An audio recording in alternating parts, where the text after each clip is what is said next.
Hello guys, and welcome to another video. Haven't done a cycling guide for a long time, and today we're heading to Lane Cove National Park. Now, I usually don't ride in the wet. That is one of my cardinal rules. I've only crashed my bike 3 times, and I distinctly remember each time was after a rain event. But I haven't made a video for over a week and a half. It's been raining for like a week straight, so my legs are itching to go out for a ride. So I think I've overcome the mental hurdle. This route today at Lane Cove National Park is perfect for beginner cyclists. The whole way there it can almost be exclusively ridden on bike path, and then when you get to Lane Cove National Park, it's very nice, easy roads. And if you go early enough in the morning, I believe before 9 AM, there's no cars either. So we're almost there now. Come along and I'll show you.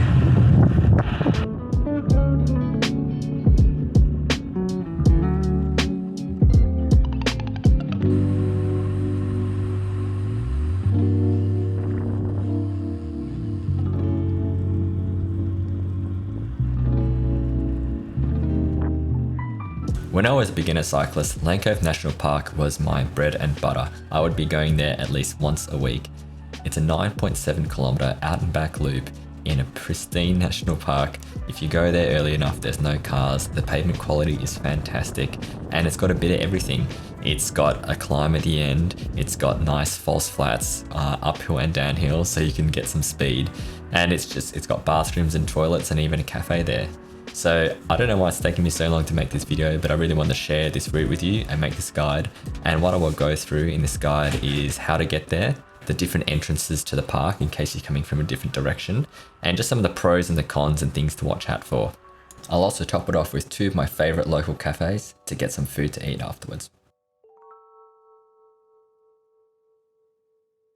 If you are coming from the lower North Shore like me, the easiest way to get there is to take the Gore Freeway Cycleway and then also the Epping Road Cycleway, which will take you all the way to Macquarie Park, and the best way to enter the park is along Plassey Road and then down Scribbly Gums.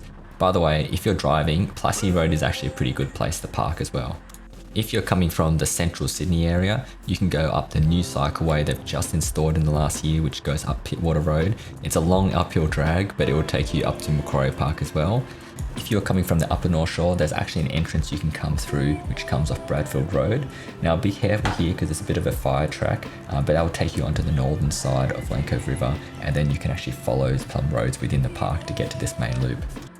And then the final entrance that I know of is to the very western side of Lane Cove National Park. There's an underpass at the very top end there, and that goes up to Macquarie Park.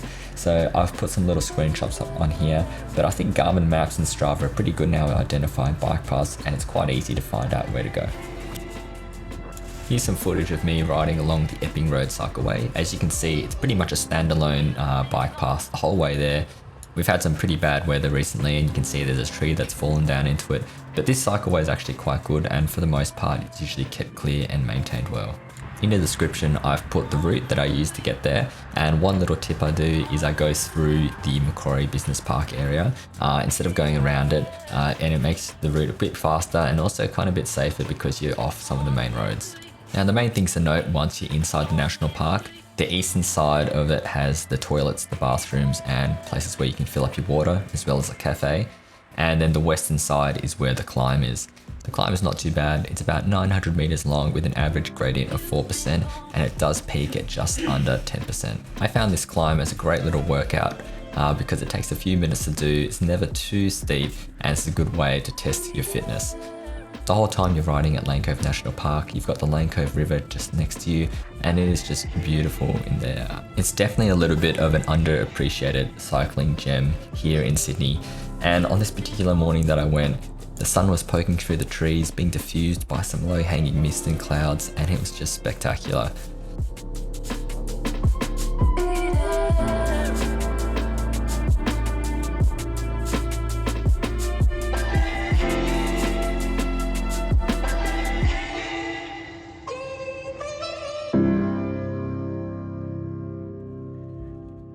Before I go into my final tips and tricks and also some of the local cafes, I want to talk about a product that I've been using recently, which is Badger Wax. For those of you that don't know, I've been using a wax chain for quite a while, and just look at this footage here. My chain and cassette look brand spanking new, and I have ridden my Trekker for just under 6,000 kilometers. I think a large portion of this can be attributed to waxing your chain, and it's something I highly recommend. I know it sounds like a bit of a cult thing when people go on about waxing chains, but you have to try it to know how good it is. And I just want to give a shout out to Badger Wax, who is one of the sponsors of Pastries.CC this year. If you are interested in waxing your chain and you're keen to support an Australian owned business, look no further than Badger Wax. You can essentially get all the things you need for waxing your chain for a fraction of the price that some of these more expensive brands are putting out. So I definitely check them out. And one thing that has been super helpful for me is the Whipperman Connects link, which they sell. And this is a reusable quick link, since if you use Shimano, SRAM or Campag, you're not meant to reuse those quick links that come with the chain.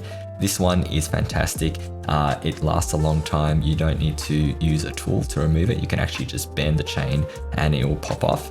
And it makes it much easier to take your chain on and off the bike. All right, just some tips, tricks, and final remarks. Lane Cove National Park is in a valley, and during winter it can be absolutely freezing cold. In winter I used to come here with my friend Anthony Nguyen and it would be 1 degree, sometimes even 0.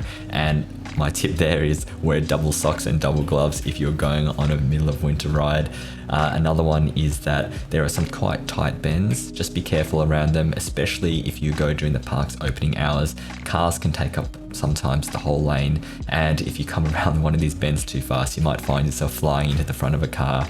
And my last tip is that if you're coming from the upper North Shore area, you need to cross over this weir which goes over Lane Cove River. After big rain events, sometimes this weir overflows and you will not be able to cross the weir without getting wet. Now there is an alternate way. You can just ride on the road over here to get round to the other entrance of the park. But yeah, just something to keep your mind out. Alright, and my favourite cafes to eat at, which are near Lane Cove National Park.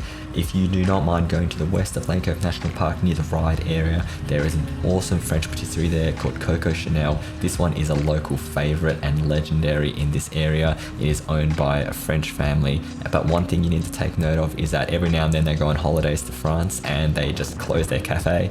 As you can see right here on Google right now, it says it's temporarily closed, so definitely check out what the status of the cafe is before you go there. But there is some fantastic stuff on menu there. They're very, very traditional. They just make whatever they feel like, but it's all high quality. Now, if you're going back towards Chatswood Way, which is to the east of Lane Cove National Park, there's a fantastic cafe just halfway up Fuller's Road called Cassius, and they make some awesome toasties. So I love the toasties and they're perfect on a cold day.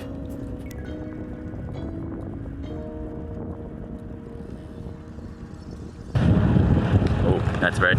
There we go. Alright guys, thank you very much for watching the video, and I had to thank you guys because without you I wouldn't have been incentivized I wouldn't have wanted to come out this morning and even go for a ride against the forecast. And look at it, ended up being fine, just wet ground. So yeah, I hope you enjoyed the video. Hey, if you go out to Lane Cove National Park because of this one, comment down below, let me know.